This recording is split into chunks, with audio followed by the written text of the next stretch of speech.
All right, you guys, so today I've got an x-ray of one of those dudes who puts on a suit of armor and beats the shit out of other people with swords and hammers.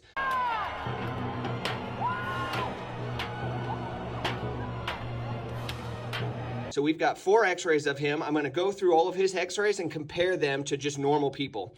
First, let's start with his history. So he's broken every bone in his body. He's got 4 fractured ribs. He's got 2 skull fractured, a fractured jaw, fractured orbital socket, 15 stab wounds. He also was hit in the legs and head with a hammer, 3 ruptured discs, 3 herniated discs, 1 severed finger, NBD, no big deal.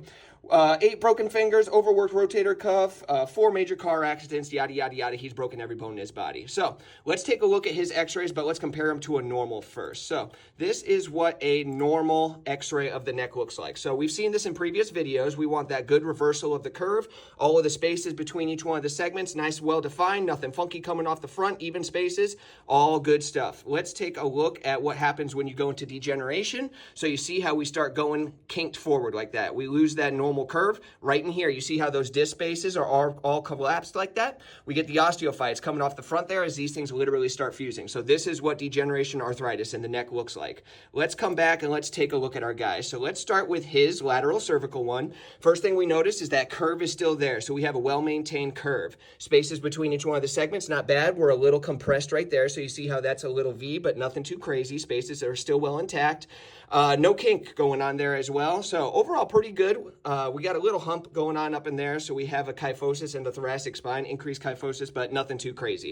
If we look at the front, or let's see here, the front one, we've got a little bit of arthritis going on a facet right in there. Overall, not too bad. Let's take a look at his A to P lumbar. Overall, looks really good. He had a surgery, a discectomy right there, so you can see where that happened. Overall, super fine. No problems on this picture.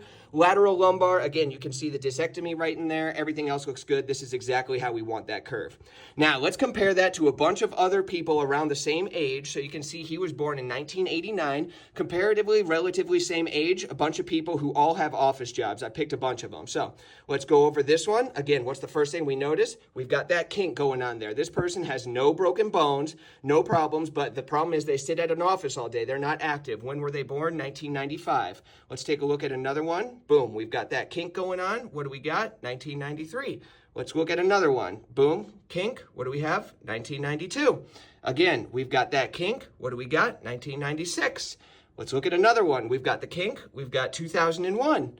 Again, going forward, what do we got? 2004. Again, another kink. What do we got? 2000. Again, kink. What do we got? 2004. You've seen me do this before. This is all new x-rays as well. We've got that upper kink going on. We've got 2005.